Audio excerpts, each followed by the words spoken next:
Well, good morning, ladies, and welcome to my channel. I am Crystal, and this is Homemaking on the Homestead. And I wasn't even going to make a video. I was thinking that this week I would just not have a Tuesday video. We've had some really, it's sad, news going on our homestead. And I just had a day yesterday where my creativity level was at 0. And I thought, well, that's okay. If I take a day off, that's not a problem. I woke up this morning and realized that usually on my Tuesday videos, I'd like to share things that are going on in my life. I'm going to just share with you what's going on in my life right now, or what has happened. So I don't know how many of you that have been watching my videos and maybe even back in my blog days or whatever, you know that I used to raise goats. And I was down to 1 goat left out of years of raising goats. I had, selling them off and whatnot. I had got to 1 goat left. And he was a buck, a very big buck, had big horns, and we called him Mr. Bucky. And he was quite the fixture on our homestead. He died this weekend, and he was such a tough old goat, and every year we would wonder, is he going to make it through this winter?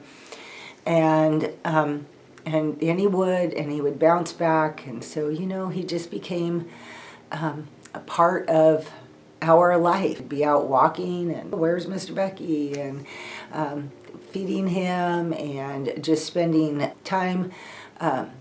He was just always there, and so you don't really think about it at all.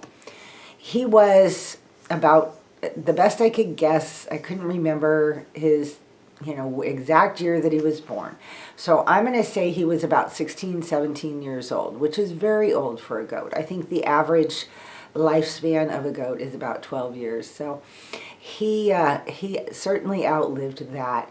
And yeah, I knew a few days ago, both my husband and I had noticed that he didn't seem quite as perky and like he usually did. Anytime he would be fed, he would be running to the goat shed to get whatever snacks and treats we were going to give him. And he just wasn't as eager anymore. And a few days ago, I had been out doing some filming, and I had gotten a picture of him just laying there in the sunshine. And he just didn't get the vibes, and I've been around him so long, it's just like, what's the matter, Mr. Bucky? Has this winter been hard on you? Are you tired? Or are you just enjoying the sun right now? Anyway, it was the day, like 2 days after that we found him, and he had died. I don't think I expected to be quite as sad. Like, I literally started crying. And, you see a big goat like that, and you think, how could anybody ever get attached to something like, some big old animal? And, but I had. Well, you can't help it. And goats have an incredible personality.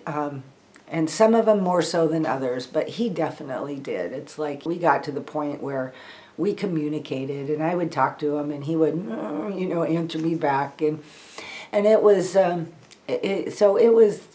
it was upsetting to me, to say the least. I have had farm animals for years. I have lived here not quite 30 years, and we have always had chickens. We've had goats. We've had pigs. We had horses. When I started my blog, I named it Homemaking on the Homestead, and at the time I still had all my kids at home, and we were in the thick of raising animals, and goats were always a big part of that. And that is why I called my blog Homemaking on the Homestead. As the years went by, and that changed, and I got rid of more farm animals as my kids were growing up and moving on, it became less and less homestead related and more homemaking related. I've always said, a homestead is anywhere you want it to be. It could be an apartment in a big city or out on 200 acres somewhere. It's really a mindset of being self-sufficient, doing things making your own bread, planting gardens, all those types of things that are related to homestead. And I know not every homestead channel views it that way. Some are very big on being homesteading, but over the years, I have focused obviously more on the homemaking and the homesteading, canning and baking and that type of thing from, the homestead point of view. And Bucky was really the last. Any chickens and anything that you've seen in my videos in the last 3 years were all my daughters and her family. When they moved, they started getting chickens and goats and doing some things. But those were her animals. I didn't even take care of them unless they were gone. And so I haven't really had any farm animals other than Mr. Bucky. There was this other reality that hit me with him being my last farm animal, and basically what to me signified the end of over 25 years worth of animals on my property, and it was like the end of an era.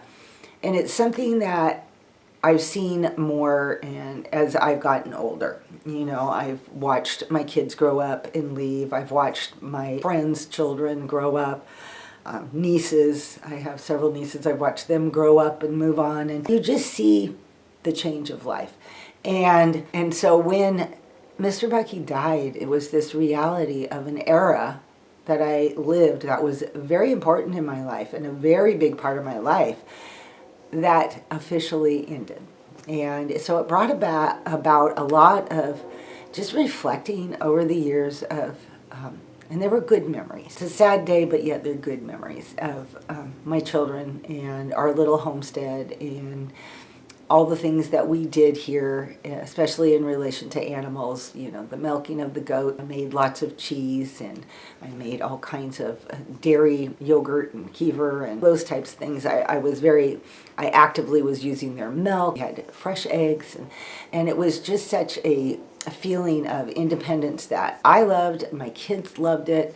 All of them have really wonderful memories of raising farm animals and the value that gave them in learning responsibility and caring for something else other than yourself, that somebody else was depending on you. There was an animal out there that needed you for breakfast and needed you to clean their pen and needed you to do the things that made their life livable, so that you could have that satisfaction of knowing that you were raising and caring for something else. But as we age, I'm going to be 60 next month, and it's just kind of that maybe a little bit somber realization that of life moving on.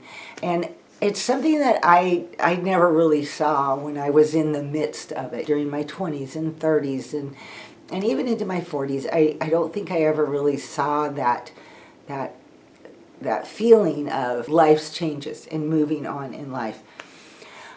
I look at it in the most positive way. I look at it as the end of a chapter and the beginning of another chapter. It gives us a lot more freedom on our homestead to be able to go and do some traveling, which is something my husband and I have done a little bit of and want to do more of without having to worry about him. And it gives us time to move into that retirement phase even more so than what we have in the last few years. Of course, my grandchildren were very upset because they had grown very fond of him. And one of my granddaughters said, "Grandma, are you going to get any more goats?" And I was like, "No." I know that it's done. That is a stage, a phase in my life that I'm not going to go back to. At least I don't think. Well, maybe a few years from now, if I have my husband and I have done all the traveling we want to do and we just want to stay home, maybe then that'll be the time and I'll say, okay, let's get a couple little goats or something. But right now, my answer is no. Nobody could actually replace Mr. Bucky. I'm very practical minded when it comes to farm animals. I've rarely let myself get attached. They're not my pets. I don't view them like that at all. I view them as they provide something for me, and in return, I provide them the best life that I possibly can. And that is kind of the farming, homesteading type of mindset that one has to have when it comes to farm animals, because life happens. Goats eat the wrong thing and they die. You have too many and you have to sell them. Chickens get old and you need to butcher them if you're going to continue to have eggs, if that's your purpose. So I never really looked at Mr. Bucky like he was a pet in any way.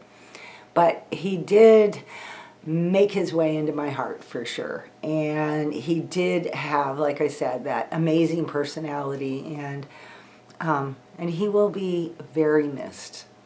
He will be very missed.